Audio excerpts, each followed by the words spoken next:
Bienvenidos a Más que Pláticas y estamos muy emocionados, muy contentos este día porque tenemos a un personaje de primer nivel, un hombre que tiene la autoridad para hablar sobre cualquier tema. Estamos hablando del señor Juan Ballistrieri. Qué bueno que estás aquí, Juan, un placer tenerte, sabes que esta es tu casa y bienvenido a México. Bienvenido a Puerto Vallarta. Gracias. Y sabemos todo el esfuerzo tan grande, enorme que has realizado para poder estar acá con nosotros. No, gracias a ustedes por recibirnos, gracias a las personas, a toda la gente, la audiencia que va creciendo de este programa, de este canal. Y bueno, somos de la casa y nos sentimos así. México siempre nos ha recibido bien. Y bueno, esperando que este programa pueda cumplir con las expectativas de tanta gente que se va sumando y se seguirá sumando y que irán contagiando a otros. Así es, y la idea es que cada vez te tratemos mejor, aunque eso se refleje en la camisa y los botones. Pero esa es la idea, aunque después allá te llamen la atención en Córdoba, sí. ¿Verdad? Bueno, acabamos de salir de una pandemia que todavía hay secuelas en muchos países, donde vinieron nuevas reglas, un nuevo entendimiento, una sana distancia, el quédate en casa, y pareciera que todo está regresando a la normalidad cuando nos enfrentamos ahora en un problema armamentístico entre Rusia y Ucrania, donde hay una situación de poder, donde ya no hay, aparentemente se está peleando una hegemonía de grupo, los Estados Unidos con sus aliados de la Unión Europea, enfrentándose a un Rusia y enfrentándose a un aliado asiático, la gran China, el gran dragón, y hay una situación donde las cosas se están moviendo, donde países están aliando unos de un lado, otros del otro, y nos estamos enfrentando a una nueva sociedad. ¿Cómo ves, Juan, estos cambios, esta nueva sociedad? No solamente estos cambios hegemónicos de poder, de fuerza política, fuerza armamentista, sino en casa, las familias, nosotros, América Latina. Platícanos sobre este cambio en la sociedad. Qué interesante, porque son en estos momentos así tan puntuales de la historia en que en el fondo de nuestro ser interior y espiritual agradecemos a Dios habernos encontrado a temprana edad con una lectura no religiosa de la Biblia. Porque sin un fondo, por llamarlo como con toda la propiedad, sin un fondo profético, esto sería un camino sin salida. Porque el ser humano es altamente cíclico, es permanentemente cíclico, y sin importar cuál es el tamaño de la circunferencia de los ciclos de la historia, el hombre se repite una y otra vez en los mismos y más decadentes errores históricos. Siempre con armas del primer siglo, del segundo siglo, del siglo XX, del XXI, el hombre cae cada vez en un más peligroso ciclo de repetición. Y creo que a nosotros nos toca vivir en uno de esos ciclos repetitivos, por eso apelaba a la Biblia, especialmente una de las personas que más clara tenía la historia humana, como lo fue Salomón, dijo: lo que ha sido es y lo que va a ser ya fue. Es decir, el hombre es cíclico, es repetitivo, es monótono y cada vez más peligroso. Y en medio de esa realidad social que nos toca vivir a nosotros, desde dónde yo la veo y cuál es la perspectiva, lo veo como una gran oportunidad que nos pudiéramos perder, como ha pasado en otros ciclos de la historia, pero como estamos vivos nosotros, porque gracias a Dios nos tocamos y todavía estamos palpitando, tenemos una gran oportunidad social, y de eso se trata nuestro mensaje, de poner una sustancia que altere el ciclo y lo convierta en favorable para todas las personas que habitamos el planeta Tierra. Entonces lo veo con todo. Hemos padecido en Argentina, todos saben que si han leído algo de Argentina, a los amigos que nos ven del mundo, hemos tenido una de las cuarentenas más largas del mundo. Mi ciudad abrió el aeropuerto hace muy poco tiempo, más de 1 año y medio, una ciudad como la que yo vivo, con casi 2 millones de habitantes sin aeropuerto. El manejo político, el manejo social fue literalmente a la altura de los gobernantes que a veces hay en muchas naciones. Patético. Pero en medio de todo eso, Dios nos permitió ir teniendo una lectura dentro de lo... ¿Qué tiene de ventajoso lo repetitivo? Que sabemos cómo termina. ¿Qué tiene de ventajoso la vida espiritual? Poner una sustancia que altere el ciclo. Eso, ahí me veo yo. ¿Cómo hacemos para alterar el ciclo de esta repetición para que no afecte al diseño de lo que dedicamos, a lo que nos dedicamos, a que el propósito eterno de Dios se manifieste? Lo veo como una gran crisis que no podemos ignorar y como una gran oportunidad. Hay pasajes en la Escritura que nos hablan de que en los postreros tiempos vamos a oír de guerras, de rumores de guerras, de hambres. Ahora, en esta situación de Ucrania y Rusia, pues se pronostican hambrunas porque ellos tienen granos en un porcentaje muy alto para suplir las necesidades alimentarias de la humanidad. Y bueno, oímos personas creyentes que hacen cadenas de oración y que vamos a orar para que no haya guerras, pero por el otro lado la Escritura dice pues que va a haber guerras, y personas que dicen que nada más hay que orar, otros creyentes que quieren participar en el área de gobierno, en el área política, para ser actores de estos cambios que se necesitan, y por el otro lado la gran mayoría de las evangélicos, iglesias evangélicas, diciéndoles que no, que esas son cosas del mundo, que es pecado, que no hay que participar en las cosas de política, que eso se las dejen a los del mundo, que hay que meterse en 4 paredes y pasársela orando para que con nuestra oración le movamos la mano a Dios, porque si no oramos no le movemos la mano a Dios. Entonces hemos caído en una serie de cosas. Juan, platícanos cómo son las cosas. ¿Qué es lo que sí, qué es lo que no debemos de hacer y por qué? Sí, somos un poco expertos en inventar frases célebres y gobernantes que nos acarrean después problemas, porque como diría un amigo en común que tenemos, que no vamos a dar los nombres para que... Okay. Pero es un amigo en común, no hay palabras inocentes y no hay frases inocentes. Tenemos que cuidarnos de nuestros proverbios, de frases que damos, que decimos, porque en casa están los niños, y en los niños oyen, y nosotros gobernamos nuestra vida con proverbios. Y yo creo que hay que ir tocando temas, cada uno en particular. No tenemos el tiempo, porque en este tipo de programas es por lo menos dejar un temario para otros temas, y también ver qué es lo que la gente demanda, porque pudiéramos estar respondiendo a lo que nadie se está preguntando. Pero yo creo que todo esto tiene que ver con lo que la gente se está preguntando.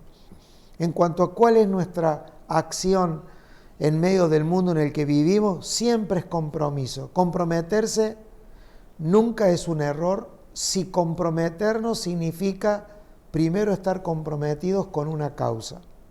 Pablo decía: por esta causa doblo mis rodillas. Yo veo mucho más allí que un versículo de oración. Yo veo qué nos hace doblar las rodillas. A Pablo dice: Yo doblo rodillas por una causa. No doblo rodillas porque tengo una necesidad, porque me falta el trabajo. Es decir, si estamos comprometidos con una causa, hay que estar comprometidos en todos los órdenes en la que esta causa que nos compromete, que es el dar a conocer a Dios, se pueda meter. Es una guerra humanamente desigual. Como hijos de Dios no tenemos una historia de compromisos profundos y reales a nivel mundial, solo tenemos algunas fotografías de la historia, personas que afectaron ciudades, algunos lograron afectar parte de una nación, pero no tenemos después del siglo II, después de Cristo, una experiencia global a donde una generación haya asumido un compromiso de intervenir en un ciclo como este. Desde donde podemos, estamos viendo en muchas ciudades que el mundo está abierto a oír a personas con un mensaje comprometido. Las personas hoy, los que están, hablo de mi pequeño mundo donde yo me muevo con experiencia de hace una semana atrás. No estoy hablando de algo que me gustaría, algo que viví. Yo estoy comprometido con una causa en mi ciudad que tiene que ver con un compromiso ciudadano, y ese compromiso ciudadano es por avanzar en una ley en la ciudad a donde vivo, a donde le estamos pidiendo a los políticos que no se postulen aquellos que tienen algún proceso judicial. Eso no es una causa que está arrancada de un versículo bíblico, ni es la causa del ministerio de la predicación, es una causa ciudadana a la que yo personalmente voy y asisto. Yo estuve hace días atrás en una conferencia donde 8 personas pasaron a disertar sobre el tema. Yo lo disfruté como si hubiese estado en 8 conferencias de las que nosotros hacemos, porque creo que hay 2 tipos de personas en una nación: los que habitan y los que son ciudadanos. Los que habitan son los que nacen y viven en un país. Los ciudadanos son los comprometidos con la ciudad. Aquellos que Jesús le llamó la iglesia. Entonces, en todo ámbito hay habitantes y hay ciudadanos. Yo quiero ser un ciudadano de mi país. Yo quiero estar comprometido con las causas ciudadanas. Ahora, nunca mi causa ciudadana es superior a mi causa en Dios, pero es una causa que puede llevar. ¿Y qué me sucedió? Estando involucrado y comprometido como ciudadano. Sucede que me doy cuenta que el ámbito está mucho más preparado que a veces dentro de nuestros ámbitos a oír del Señor. Tuve la oportunidad de estar con un senador de la República, poder hablar 15 minutos con él, de los cuales 12 minutos me oyó, lo cual ya es todo un milagro. Que un político que te oiga, ya estás delante de un milagro. Su secretario me dijo, nunca había visto quedarse 12 minutos callado al senador, bla, bla, bla, bla. Eso significa que si tenemos un mensaje podemos comprometernos. ¿Para qué? Para alterar el microclima que ya está viciado. Esto ya no es asunto político, los políticos no van a poder, esto no se va a poder ni con las armas ni con la guerra, pero tenemos un elemento desestabilizante que es el mensaje de Cristo, que es el mensaje del Evangelio, que no viene para ver cómo nos escapamos de los problemas, sino cómo podemos alterar el ámbito y el ambiente en el que estamos. Yo, querido Ernesto, estoy en la búsqueda por lo menos de molestarle la vida a los tiempos cíclicos. Que en vez que se cierren así tan redonditos como ya está todo programado, que esto termina así y termina con más ricos y menos ricos y más pobres. Esto termina así. ¿Cómo podemos nosotros comprometernos para alterar ese microclima? Desde allí discutamos, pero nunca que la causa del Evangelio esté por debajo de la causa en la que nos comprometemos. ¿Tú qué? No quiero dar respuestas largas, así que tú córtame. Sí. ¿Tú qué esperas? ¿Tú qué crees que Dios espera de estos tiempos? Que nosotros que tenemos una intimidad con Dios y que hemos caminado con Dios, ¿tú qué crees que Dios espera de estos tiempos? Esos tiempos de cambios tan drásticos, tecnológicos, de guerra, de pandemias, de entendimientos, de cómo los niños están creciendo, los adolescentes están creciendo con redes sociales. Toda esta situación donde muchos conceptos de iglesias evangélicas nos estamos dando cuenta que no tienen un sustento en el nuevo pacto. pero que de alguna manera la gente sigue frenada. Entonces, ¿tú qué crees que Dios está esperando en estos tiempos de esta humanidad? Por los tiempos que manejamos en este programa, solo puedo dar una perspectiva de lo que creo. Que Dios está haciendo una gran fuerza sobre esta generación para darse a conocer. Y ese darse a conocer de Dios es tan multiforme y tan multifacético que no lo podemos encerrar a 1, a 2 ni a 10. Yo creo que hay tantas formas de poder dar a conocer a Dios en un tiempo crítico como en el que vivimos, que hay tantas formas como personas hay en la tierra. Entonces, a cada persona que nos está oyendo, ¿qué creemos que Dios está esperando de nosotros? Que nos convirtamos en una medida de su conocimiento a través de los recursos que tenemos. Y que a lo que nos dediquemos lo usemos como una excusa de dar a conocer a Dios y alterarle el ciclo climático a la perversión del hombre. Desestabilizarlo. Es lo que hizo Jesús. Jesús no apareció en la tierra y se dijo, bueno, yo le voy a quitar el trono a Herodes, apareció en la tierra, a ver cómo termino con esta casta que había de sumos sacerdotes, todos negociados. El Señor no enfrentó a un mundo que ya está juzgado, es un mundo que no tiene vuelta atrás en sus ciclos de perdición, pero sí lo podemos alterar, sí podemos alterarlos, sí podemos hacer que en medio de este mundo turbulento, como lo hizo Jesús, que apareció con 12, después apareció con 70, después apareció en medio de una multitud, y si hay algo que Roma no pudo hacer con Jesús, fue ignorarlo. Yo me doy por satisfecho de que esta generación no pueda ignorar a los hijos de Dios.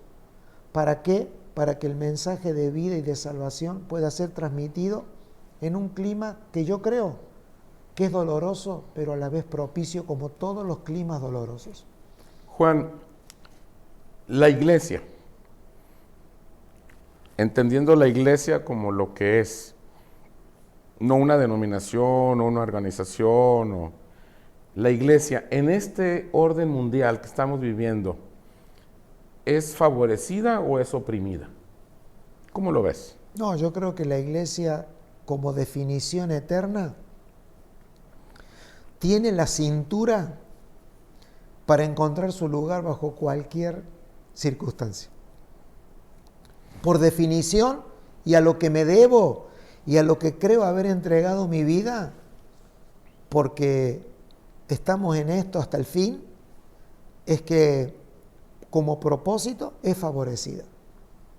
Ahora, esto no implica que hay miles de individuos, de personas que conforman esa iglesia que están pasando momentos muy difíciles. Entonces, por un lado, a la iglesia la defino como un organismo vivo que encuentra oportunidades en medio de toda circunstancia humana. Pero por otro lado también hay gente que padece y sufre, por los cuales hay que estar atendiendo, orando, como nos enseña las Escrituras, porque no es una definición voluntarista, es un gran momento.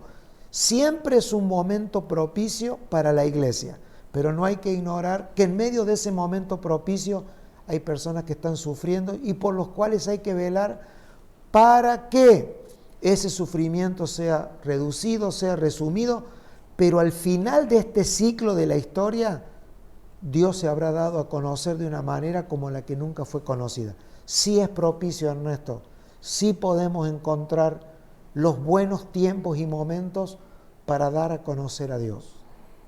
Tenemos todas las cosas. Ahora, esto viene a otra situación.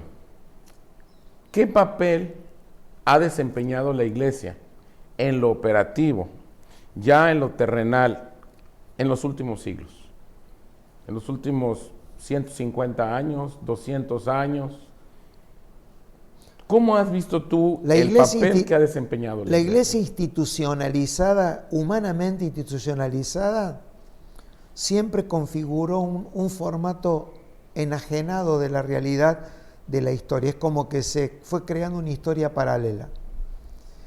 En esto tenemos que ser siempre, hacer salvedades, porque si no las personas se quedan con el título, se quedan con el graph y no se quedan con el desarrollo. Entonces, con sumo cuidado digo, la iglesia religiosamente establecida crea su historia paralela, enajenada, casi en sus propios lugares de concentración, templos, pero siempre hubo, y esto ya es parte de un compromiso de Dios, no de hombres, se ha mantenido un remanente comprometido con la verdad y manteniendo la pureza de esa verdad a través de las generaciones.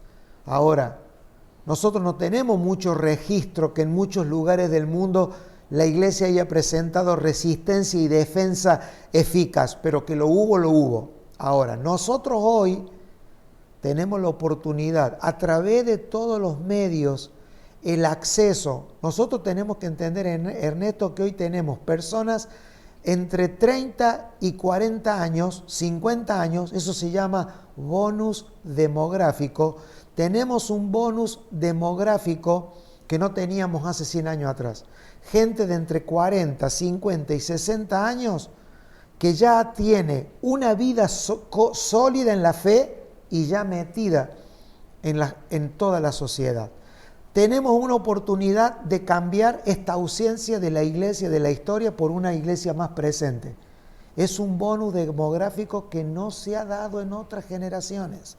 Nosotros tenemos hijos y ya nuestros hijos no tienen el pensamiento rancio de una iglesia esperando a ver qué noche de esta se va, sino que nosotros somos personas que tenemos la esperanza en Cristo intacta, pero sabemos que mientras que eso no suceda tenemos una agenda para todos los días de nuestra vida. Eso no sucedió en otras generaciones, creo que está sucediendo en esta generación. No nos estamos enajenando, queremos vivir, no nos queremos ir, queremos vivir una vida más plena en la tierra y revertir lo histórico que ha sido crear un mundo paralelo, como esa película, ¿no?, de La vida es bella, a donde nuestros padres espirituales nos quisieron hacer vivir un mundo que no era real. Eso no se pudo sostener siempre. Y hoy tenemos una generación asustada, con expectativas muy críticas, pero otros están sabiendo alterar este ámbito, ¿no? ¿Qué piensas de todo lo que hemos vivido hace años atrás, muchos años atrás, cuando se decía que la iglesia estaba entrando en un avivamiento y a través de sanidades y el polvo de oro que caía del cielo y las muelas rellenas de oro y gente temblando, teniendo experiencias que se caía al piso y me acuerdo que muchas personas viajaban a lugares geográficos. Decían, en tal ciudad, de tal país hay un avivamiento, vamos a recibir la unción. Y algunos iban y traían pañuelos con aceite que traían, y aquí traigo la unción. Y todas esas cosas que pasaron y que todavía siguen pasando, ¿qué tanto nos afectan o qué tanto ya no son importantes para estas nuevas generaciones? Y yo creo que todos estos movimientos, de los cuales en lo personal los vi muy cerca porque tengo toda mi vida vivida en medio de eso, y creo que hubo cosas que en su momento hasta fueron necesarias que sucedieran, porque como se llamaba también, no solamente avivamiento, sino despertamiento. Estamos en un despertar, nos decían a nosotros cuando éramos jóvenes. El tema es que en algún momento te tienes que terminar de despertar para producir aquello para lo que fuiste despertado. Cuando se perpetúa cualquier etapa de la vida y se hace perpetuo y no se experimentan los cambios, eso se convierte en una enfermedad dañina y perniciosa en el tiempo. Yo creo que hay cosas que pertenecen a un momento y para eso existen o deberían de existir los padres, como decía el apóstol Pablo, los padres de la fe. Un padre, ¿quién es? Entre otras cosas, es alguien que sabe cuándo termina una etapa y comienza otra. Los cambios de temporada en la vida humana.